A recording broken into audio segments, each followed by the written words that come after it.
This is 99 Novels, a podcast by the International Anthony Burgess Foundation.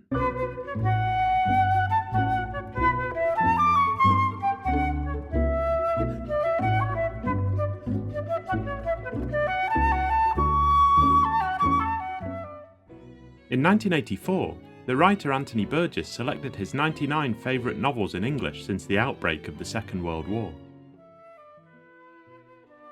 Never short of an opinion about books, Burgess's list is typically idiosyncratic and invites closer attention, so we've invited some of the leading scholars, critics and writers to tell us more about each of the 99 novels.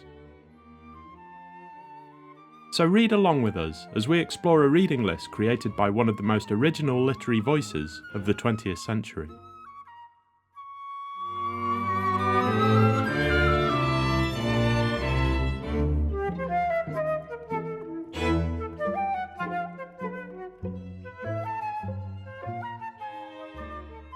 In this episode, we're learning about The Vendor of Sweets by R.K. Narayan, with writer, editor and academic Claire Chambers.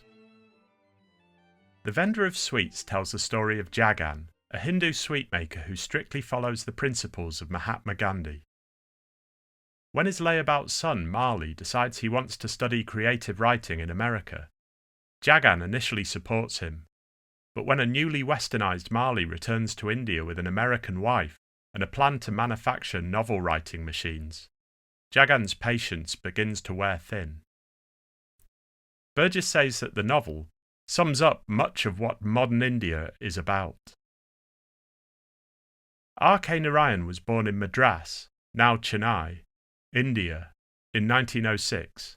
His first novel, Swami and Friends, was published in 1930 and introduced the world to Malgudi, the fictional Indian town in which many of Narayan's subsequent novels, including The Vendor of Sweets, are set. In 1958, his novel The Guide won him the National Prize of the Indian Literary Academy.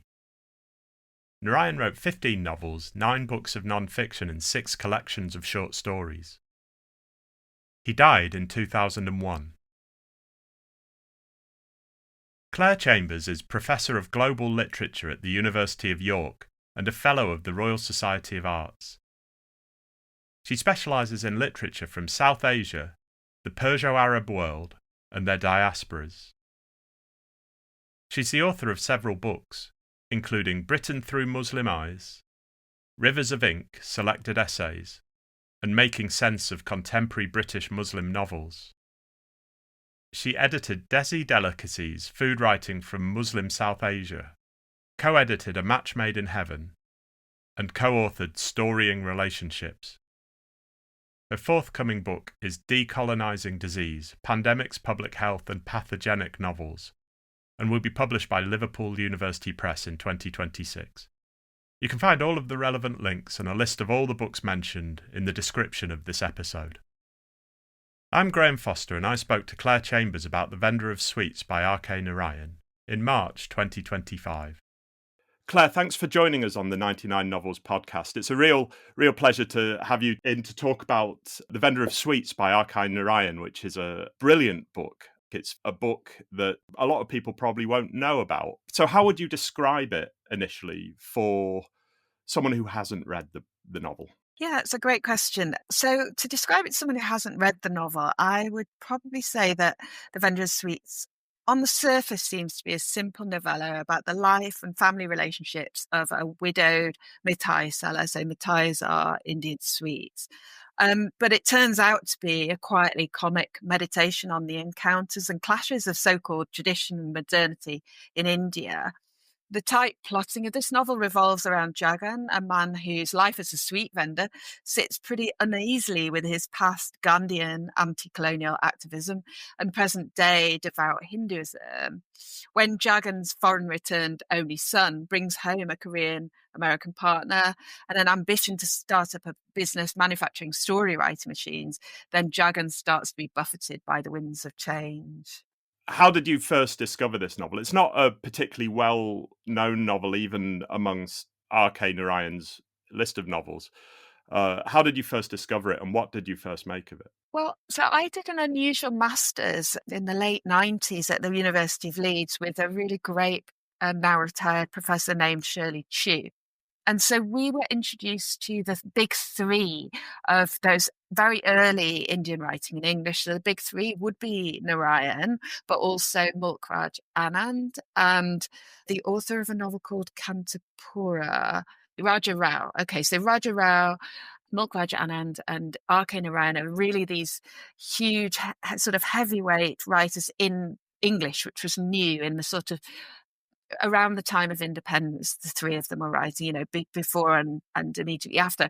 I think all three lived to a ripe old age, in their 90s or even just over 100. So I don't know what writing in English and what superpowers it gave them. But I think I read the Vendra Sweets at that time because I read lots of these Malgudi novels. And I also read another novel that had a big impression on me by Narayan called The Guide, which was turned into a 1950s Hindi language movie just called Guide. And I just really, I think I probably like Narayan the best out of those three figures because of his concise prose and the accessible and funny storytelling. But also, more than that, he's got a lot of insights into these cultural transformations occurring in post-partition India. So you're entertained, but you are also educated in a quite a subtle way.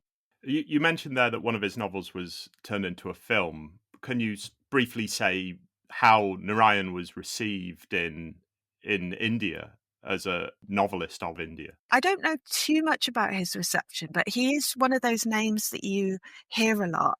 I think, probably through transformations onto the screen, he's best known because, as we'll talk about later, his mother tongue was Tamil, but he chose to write in English. So there's a sort of double distance from the Hindi belt, the majority, quite powerful northern regions that speak Hindi, a language that I'm learning. But because he was put on the screen, this Guide was a big film. But also later, I think in probably the 80s, 90s, Malgudi Days, I think, the sort of series of novels were turned into a sort of gentle, quite slow-paced TV show that's very popular. Actually gets recommended to language learners like me because the Hindi is simple and accessible, but also quite expressive and idiomatic. So people, a younger generation has come to Narayan through the TV series as well as the sort of canonical Bollywood movie. So you will see online and on Audible and things, there are renditions of his novels in Hindi. So he's not just working in English, but he is making his way into regional languages of India. So I think very beloved, a sort of elder statesman, obviously dead now, but very highly regarded. What little people do know of him is very positive. You've mentioned a couple of times now a place called Malgudi, which is a fictional town that Narayan sets many of his fictional stories.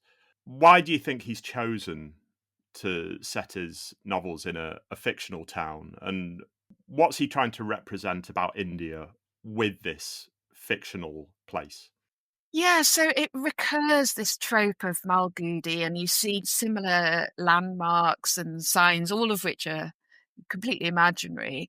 Malgudi is located somewhere in the south of India, and there are real markers of places in Tamil Nadu where Narayan was from. I think by inventing this Malgudi, he manages to make the town function as a microcosm of India. So he can liberate himself from the confines of any one region's peculiarities, instead presenting an India that to an extent exists outside time and space. Again, there are markers of time. There are some, historical moments. We know, for example, that the vendor of sweets is after the Gandhian movement because that's clearly established. We know that it's the post-independence and post-Second World War period, but there's a deliberate lack of specificity that goes across all Narayan's novels. And I think that's been good for his longevity and popularity because these are not fashionable novels. They're not trying to tie themselves to particular geographies and histories. They're more open than that. With many of his novels set in Malgudi, are there any crossover between novels? Do characters pop up in different narratives or anything like that? Do you know, that's a question I was asking myself, and it's because I've been revising this one, knowing that we were doing the podcast. I think there is some recurrence, but it's not knowing, and it's not kind of metafictional and postmodern and self-referential or anything like that. I think my sense is that it's more places that recur, and that we don't see a minor character pop up as a major character in another one, as you might expect with a lot of Western novelists. I'm thinking of people like Alice Munro or Alison Lurie as well, where characters pop up. And then there's a writer like Daniel Moinedine in Pakistan, who will take a servant from one story, will become a major player in another, and someone who will be in the background when we've seen them as the hero in a previous story. So this is kind of a common technique. I feel like Narayan is a very understated, non-showy writer, which I think probably explains why you sort of felt quite surprised how good this novel is. It doesn't do any sort of pyrotechnics. I think it's more about just the names of the roads were familiar reading this novel. So I think that's more where he's got an imagined geography that's quite precise. But I'm not sure about characters. I'd have to really go back through the novels to be sure of my answer for this question. The idea about place and world building, I think, is really interesting. Certainly in The Vendor of Sweets, you get a real idea of place in the novel, and he uses the place, I think, to explore the main theme of his story, which is the clash between Indian and Western values. Even though, as you say, the novel is very simply written, this clash between traditional Indian culture and the Western values that perhaps many people listening to this will be more familiar with. It's not a simple binary thing in the novel. It's complicated by lots of different things. For example, Jagan, the main character, is very dedicated to his Gandhian principles, yet he is also a businessman, a capitalist. He wants his business to succeed. Certainly at the beginning of the novel, throughout the novel, his opinions do sort of change. So what do you think he's trying to say about the modernization, the westernization of India? Yeah, it's a very good question. I think, like you say, it is complicated. Modernity in India, or westernization, presents both opportunities and dilemmas. So it promises progress and material prosperity. And I think that's especially the case for women, though this is kind of hinted at rather than explicitly stated. But, you have got a sense of a sort of more timeless tradition, all in scare quotes. And Jagan idealizes that past. However, when his supposed daughter-in-law arrives, Grace, who we'll talk about, the Korean American who's married his son while his son was in America, she's quite keen on the tradition, but wouldn't really fit with it at all. She's used to a lot of freedom of movement, and we do get there are a few comments about daughter-in-laws in India and their really difficult position, how they're bossed around and treated very badly. So Grace, with her bobbed hair and her confidence and her professional skills, she's quite happy to sort of play act, sweeping floors and cooking and wearing saris. But it's very clear that when that's your real lot, it's not an easy life. As you say, even Jagan, he idealizes this past, but he's working as a sweet vendor, it sits very uncomfortably with him. He says he's doing it so that he can give all the poor children of India sweets, but he knows that poor children can't afford sweets. It's a luxury product. So he is acting as a capitalist, but he feels increasingly uncomfortable about this. And then he's horrified by his son's newfound materialism when he comes as they call it, is kind of a well-worn phrase, the foreign returned or the America returned son, who is all about making money and trying to bring India up and to make India as a country be less quote unquote backward. And so that makes Jagan react and start selling sweetmeats at cost price rather than for profit. And he gets a lot of opposition and jeering and scorn from his rival vendors and from his son. And then underpinning all of this is ideas of like the stages of life in Hinduism. So there's 4 stages of life, a shrana, or you see the word in the novel is used janma, which is like a birth or a life. So you have these sort of different incarnations in the life path. So the student phase, which Mali, the son, has been in. Jagan himself is at the householder stage of life, so having a family life and responsibilities.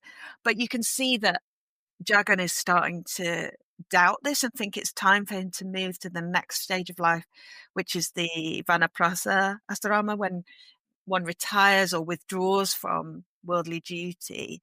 And then beyond that, there would be like sannyasa, when you sort of become a complete renunciate and leave the material world altogether, maybe become a hermit in the forest and just meditating on philosophies and spirituality. You've talked there very well about Jagan's religious identity. How does that fit? He's got a very political identity as well. And I wonder if we can talk about his Gandhiism, how that fits with his religious identity, and how that fits with the idea of being a vendor of something, as you describe it, as a luxury good. When we think of Gandhi, we don't really think of sweets, really. That's right.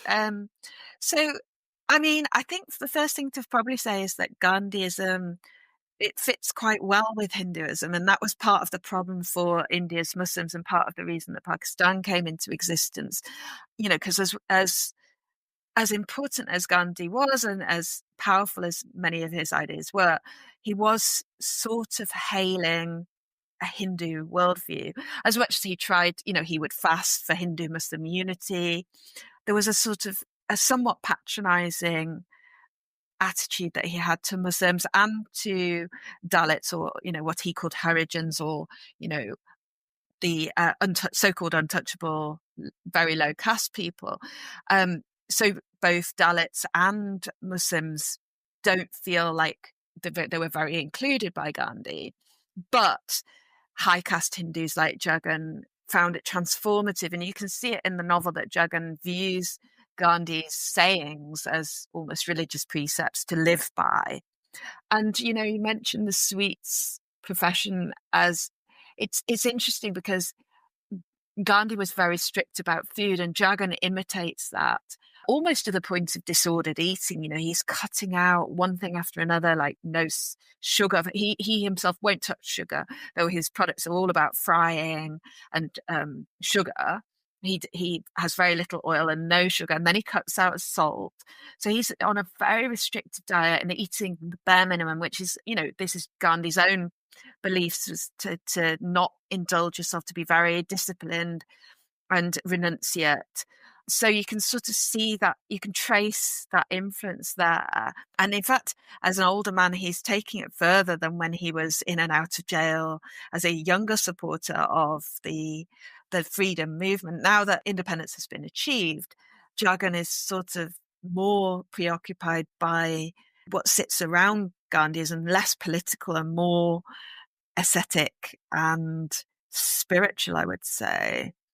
So it's complicated. I mean, do you want me to talk more about sweets and food? Yeah, I think one thing that really interests me is in his political identity, in his the identity where he's cutting out bits of food and that sort of thing. It does sort of translate into the way he's running his business. So he will buy real ingredients, Indian ingredients. Like I think at one point he's buying fennel seeds, whereas his competitors are buying syrups and flavorings and manufactured in Germany or something. So he's the sort of purity of his Gandhiism translates into the purity of him making his sweets, really, with the right ingredients, and it's more expensive for him to buy these ingredients and that sort of thing. And I wonder if that's Narayan being ironic there with what we know about Gandhi and Jagan's diet outside of his shop. And I wonder also what role sweets play in Indian culture that might help us explain why Narayan has chosen this profession for his lead character. Well, in India, Sweets aren't eaten, I don't think, as much as they are in the West. Pudding wouldn't be a standard thing. But when one has sweets, they're very sweet. And that is well known, that the sweetness is cloying, and I love it. You develop a taste for it, but it's a huge hit of sugar.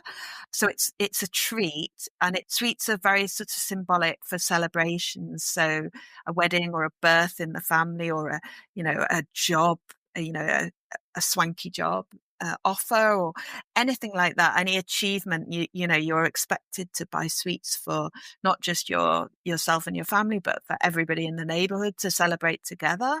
So there is a sort of communal aspect to this luxury product, and definitely a lot of festivity around them. And you're absolutely right. I think that the sweets are a stand-in as a kind of authenticity that is gently ironized by Narayan, because as you say, his competitors are bringing in German artificial flavorings instead of nutmeg and saffron for their sweets. And a restaurant in the town that Jagan anyway has, I think, political animosity towards. I think that he sees them as not having been supported during the anti-colonial struggle. That same restaurant that his son frequents but he boycotts uses hydrogenated vegetable oil instead of, he uses ghee, so clarified butter. And so even though he thinks that really people shouldn't have sugar at all, and he's writing this sort of key to all mythologies book that will clearly never be published, but he's writing a book about dietetics and his crackpot ideas about no sugar, no salt, and all the rest of it. But he says if ghee or clarified butter is needed, or if sugar is consumed, it needs to be the best product. And he still brings down the ideas about purity. I think it kind of links with his ideas about storytelling as well, which we're going to talk about. That there's an idea of the West bringing in quick fix, profitable hacks, but the Indian tradition as a slow cooked, more authentic, more pure version of that has a long history. Though, of course, nothing is as simple as that in Narayan, but that's the kind of binary that's being set up here. What this makes me think about is the idea of corruption, in the corruption of the pure Indian identity in Jagan's mind. And that is personified in the novel in the most overt way by Marley, Jagan's son, who moves to America to study creative writing, which is quite an interesting choice, and comes back with his quick fix way to write a novel. It's you press a couple of buttons and a novel will get spat out of this machine. Why do you think Narayan's used his own profession, creative writing, as the central corrupting element of this novel? Do you think it's symbolic? What do you think Marley represents in the novel? Well, I think there are so many books, aren't there, about writing. Writers, there's the adage in creative writing classes that you write what you know, and writers are writers. So my son actually has a big problem with this and says, what proportion of the world are actually writers? I'm sick of these novels, the navel gazing of that, until I told him to read Yellowface by Rebecca Kuang, which, is about writers and is absolutely brilliant and hilarious. And it's one of the few novels he's got all the way through. But I think in the case of Marley and Jagan, Marley's decision to travel to the US to forge a path in business and create a better life makes perfect sense. The choice to study creative writing is surprising if you are looking to improve yourself materially. So at first, we might think that this represents a search for identity beyond commerce, merging entrepreneurship with creativity, as Narayan highlights India's balance between economic ambition and intellectual curiosity. But it's always the case in Narayan's writing that there's more to it than that. And as you say, that we never really see Marley put pen to paper. He wants to enter a competition, but he never seems to do that. He seems completely to have writer's block. And what he comes back from America with is this ambition to create a factory to produce story writing machines and make lots of money. And I think in the review of the Vendor's Suites, Anthony Burgess himself, he said that the machine contains shades of 1984. And so I was thinking about that. I think in Orwell's novel, the protagonist Winston's love interest, Julia, works in the fiction department where the authoritarian party uses machines to churn out literature, music, and entertainment, tailored to manipulate and pacify the masses under dictatorship. So art in that novel is stripped of individuality and meaning. And the unliterary Julia just swaps around plots generated automatically. So this is really interesting. As I say, I first read this novel, I think, during my master's in the 90s. But reading Narayan today, we've got the last few years all this moral panic around generative AI and platforms like ChatGPT. I mean, the story writing machine really interestingly predicts all of this. It spits out, I think, plot, character, some complication, and then a resolution or something like that. Like the 1984 Winston and Julia plot device, this is very meaningless, very rote-based writing.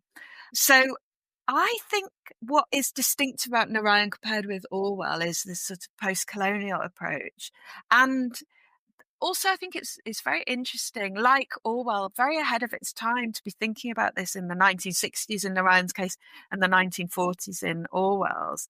But looking at a post-colonial angle, a lot of post-colonial writing is engaging with the ideas about who controls the story, which makes this idea easy to extend into automated generation, AI type of narratives.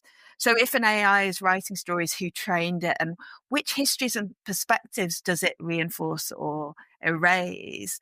So Marley contends that India must enhance its literary production to rival, quote unquote, advanced cultures like America, which necessitates, in his view, the use of the story writing machines. But Jagan points to things like the Mahabharata and the Ramayana, and he says that we don't need story writing machines. We've got thousands of years of storytelling. Just go and sit with a village granny. He keeps gendering the storyteller as female and her presumably an old woman, a rural woman. He says that's where you'll find, real story writing machines in Indian villages. So it's I found it very striking reading it now. I don't think I would have picked up on this at all 20 years ago. Yeah, I think reading it now, when we are constantly reading articles by writers saying that AI is stealing our work and AI can't write novels, or I think we're getting AI novels on Amazon and that sort of thing. It just struck me as extremely prescient. It seems like, where do you think Narayan is getting these ideas from? Do you think it's a complete creative response to his own imagination, or was he a viewer of science fiction or anything like that? Probably he's getting it from Gandhi himself, because in Hind Swaraj, Gandhi's 1905, 1907 tract that he wrote very quickly on the ship going from London to South Africa, it was kind of his political ideas. And he has a whole chapter, if I remember correctly, about machines and the danger in machines. So I think for Gandhi, it was about disciplining the body. So he doesn't talk about story writing machines, Gandhi doesn't. But as a writer, then, Narayan would be extending that idea that if you're writing, the pure idea would be that you need to use your body, you need to write by hand, you need to physically do that work, and that this sort of Marley's quick fix of getting a machine to vomit out story after story to make money would be anathema to his father, the Gandhian. That's my feeling. But as you say, it's just so prescient, because as you were talking about the novels on Amazon being written by ChatGPT and the fears around, what this is doing to quality of writing and so forth, there's a bigger fear as well, which is about making mankind extinct. So it's, potentially such machines are world ending. And Narayan doesn't quite go that far to think about the planetary destruction or anything, because this is just a sort of like a glorified word processor with added cleverness. It's not a sort of all singing, all dancing, generative AI like we have got by 2025. But nonetheless, he is worrying about the ending of a world. He's worrying about the demise of India's civilization after thousands of years of storytelling by the village grannies. And, he's not totally idealizing that either, because that is a myth. And Jagan is in many ways a very self-deluded character, very self-indulgent, that his asceticism can actually be a kind of indulgence, and he himself isn't getting any writing done. He's constantly talking about his own book about dietary requirements, but it's clearly never going to get published.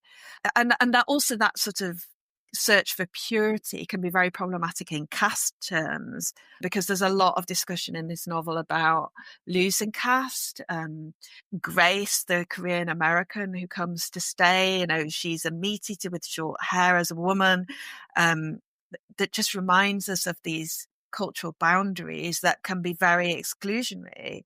But Jagan does become very fond of Grace, and as a human being, he all these figures are pretty complicated, and I think that the story writing machine is a brilliant, and again understated. You think it would be the centerpiece of the novel, but it's only one moving part, really.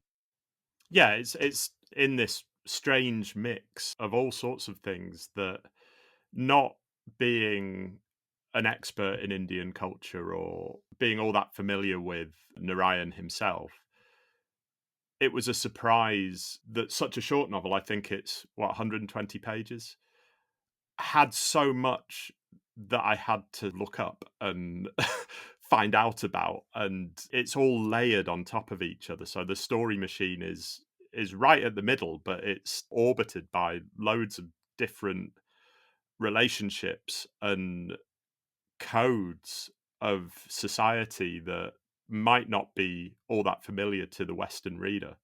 I think it's an incredibly intricate piece of work, but still written in such simple terms. I think that's a remarkable achievement, really.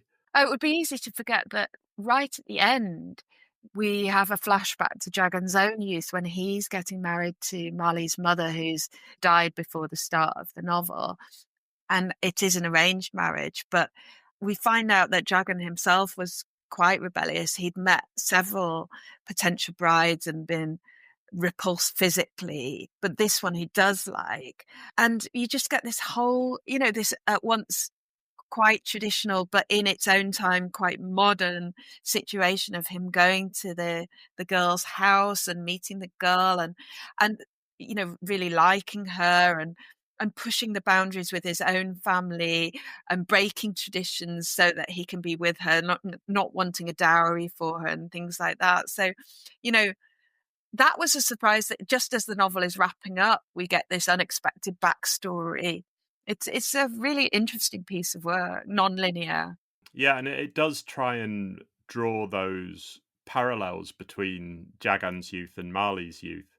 Jagan went to prison for his activism, and at the end of the novel, it looks as if Mali's going to go to prison, and one of Jagan's friends, who is called the cousin, although you never really are sure of the relationship, says, "Oh no, it'll do him good. It'll straighten him out," But Jagan only became more dedicated to the Gandhian cause, really, after his stay in prison for being an activist. So there's those sort of conflicts throughout the novel, I think. And Jagan has the opportunity to get his son out of jail, and decides against it because he doesn't want to do anything corrupt. But I think deep down he also hopes that prison might strengthen Mali in some way, as it had done for him. You've mentioned the character of Grace throughout this podcast. Maybe we can focus on her for a minute, because she is such a specific character. Mali returns from America with a wife as we are led to believe. But the character isn't just American. It would have been easy for Narayan to put just an American character in there. She's Korean American. Why do you think Narayan has chosen that very, very specific racial identity for this character? And what do you think that brings to the story? I think it's really about global entanglement. I mean, maybe it's also a reference to the then recent Korean War. If I remember correctly, her father's American, her mum's Korean, but the father quite quickly abandons the mother, but the mother stays on in the US anyway. So Grace has grown up as an American girl, but with her Korean mother. And Jagan's son Marley has been in America as a member of the Indian diaspora. And so it's a sort of tangible reminder of the permeability of these cultural boundaries. She's also confusing to Jagan when Grace comes to India, because he finds her horrifyingly modern and an exotic with this short hair and her confidence. But she wants to wear a sari. She serves her father-in-law with love. She really has an affinity with Indian culture and suggests that modern India isn't isolated. It has strong connections both to North America and to Asia, I think. I really like her presence in the novel, which is, it's from Jagan's perspective, so it's mysterious. She comes and goes, and we never really know what is going on with Grace. We do find out that they probably weren't married, and that Marley decides to abandon her and really quite bluntly and brutally says to the father that, we were not married, and these things happen. And Jagan is horrified again, and having started to really accept the marriage, he now thinks they've been living in sin in his own house and polluted his caste. And you see that Grace is deeply hurt and feels betrayed, but also is of the worldview, this is how relationships work, and you can't make someone stay with you if they no longer want to. She says she would have liked to marry him. So it's left quite open, but her presence in the novel, just as the sole woman character, apart from anything, is important and allows Narayan, without speaking for her, to raise issues of gender and feminism. I find it incredible that with everything else going on in the novel, Narayan feels confident enough to put this very specific character in that's talking about all sorts of different things, and just has her come in and out of the novel at kind of irregular intervals. She just appears and she's there in the house, and it just strikes me as in a lesser writer's hands it would be overkill, but it seems to slot into this weirdly layered jigsaw puzzle of a novel, really.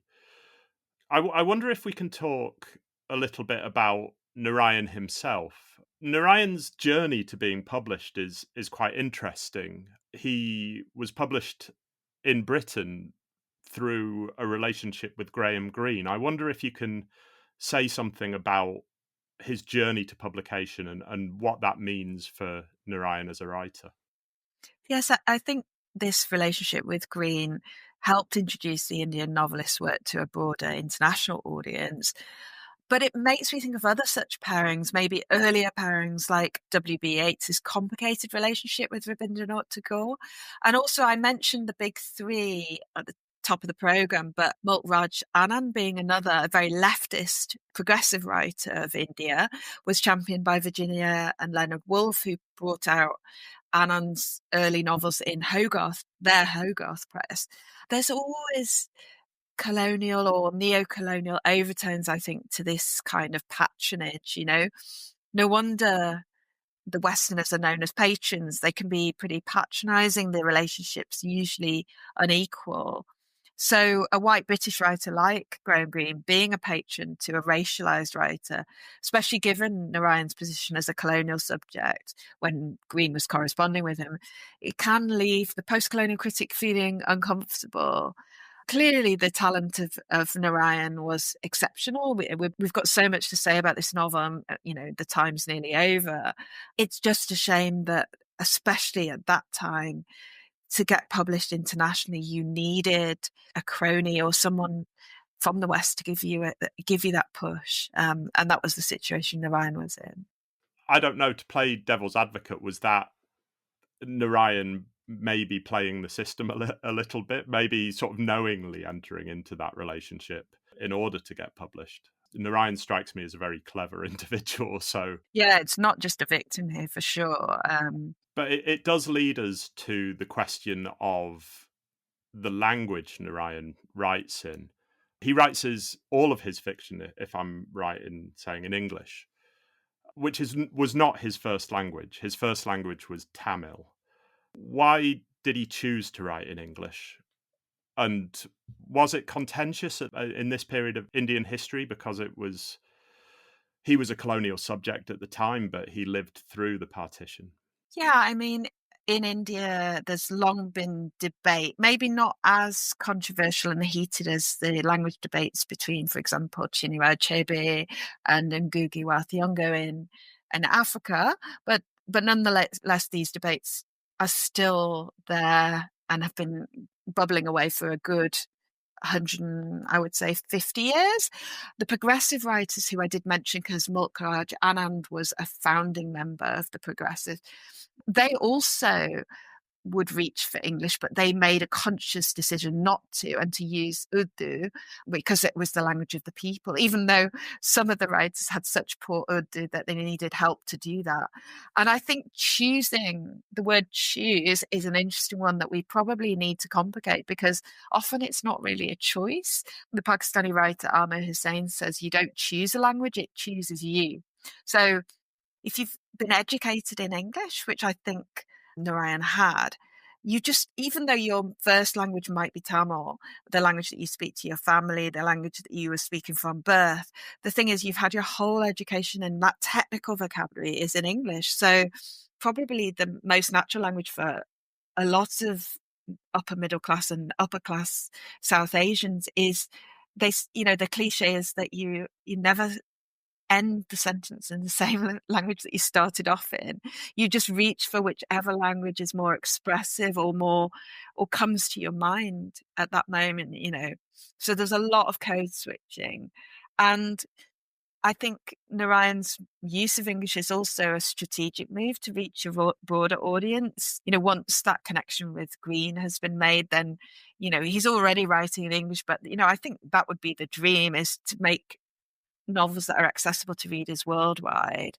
So there's this complex legacy of colonialism in India, where the language of the colonizer has done a lot of damage, but it's also been repurposed as a tool for self-expression and cultural negotiation. Controversially, I'd say the late 90s, Salman Rushdie famously said that in the 20th century, in prose, the only works of value, apart from Toba Tek Singh by Sadat Hasan Manto, written in Urdu, with that one exception, he said nothing of value had been written in the regional, the Bhasha languages of India, which is demonstrably nonsense and caused a huge controversy, much bigger than anything Narayan created. The reason it was so controversial is it goes back to a colonizer like Thomas B. Macaulay, who said something similar in the early 19th century, that nothing of value has been produced in these languages. So it really hit a nerve. It was a very colonial thing to say. Narayan, I think, is trying to recraft English, to make English Indian. And just to name check that other member of the big three, because I've talked a fair bit about Mulkraj Anand and obviously lots about R.K. Narayan, but Raja Rao, he has this wonderful foreword to his novel Kantapura, in which he famously, in just a few short paragraphs, says, we cannot write with the English, nor should we. India is such a kind of crowded, bustling hangama of a place that, our sentences are long, one follows the other, it's digressive, it's oral. And I think you can see that in the structure of this novel, including that vignette about Jagan's childhood that appears very late. It's a distinctively South Asian structure and argot that he's using here. That's really interesting. Thank you.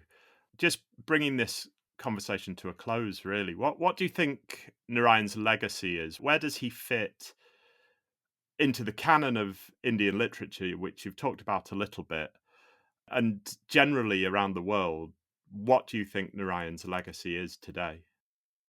I guess I would say it's one of gentle humanism. So, this comedy that's never cruel. It's always kind of thoughtful, and you can almost miss the jokes. But he's a very succinct and funny writer who believes in the enduring power of storytelling, and he's interested in culture divides and dismantling those, and illuminating some shared experiences of humanity. I think that would be his legacy. This kind of human touch, and the quietness of his humor. And in terms of Indian writers, where do you think he fits into that canon? I'm not sure how much he influences writers today, but um, I think that if writers are reading him, or if writers revisit him as we've done, I think he's got a lot to say about a rapidly globalizing world. So it's still very relevant. What we were talking about regarding the story writing machine, it fits with some of the currents in speculative fiction coming out of South Asia, worries about the loss of a storied past and the uncertain future of this subcontinent. I think there's a lot of resonance there, and it goes across the boundaries. I think that both Pakistan and Bangladesh would also have a lot of affinity for what he's doing. He really is a very modern writer, I think. And this book in particular, it's amazing to think that he was 60 when he was writing it. It seems like a novel that is really plugged into the world in general in a way that a lot of older writers don't tend to be. Okay, we asked this last question to every guest on the 99 Novels podcast. If you could add a 100th book to Burgess's list, what would it be and why? Right, I'm going to choose a very recent Pakistani novel, because I think it should be more known about. And obviously Burgess wouldn't have known about this, but Aisha Manazir Siddiqui's debut novel, The Centre, it's from 2023. And it takes readers into a cutthroat world of language, translation, and power dynamics. It's very funny. So a lot of the things we've been talking about are dramatized in this novel. It's set in Karachi, mostly London, but there's also a foray into New Delhi. So it goes across borders, but especially it's quite a British Muslim novel. It's about the consequences of multilingualism, ambition, and linguistic colonialism. And it's got some real twists and turns in the plot. I just think it's a brilliant novel, hilarious, sharp, political. I'd urge everyone to read it. Nice and short as well. It's kind of in Narayan's spirit in many ways, but more cutting and a lot darker. Well, that sounds like a really interesting choice. Thank you, Claire, for joining us on the 99 Novels podcast. Thanks.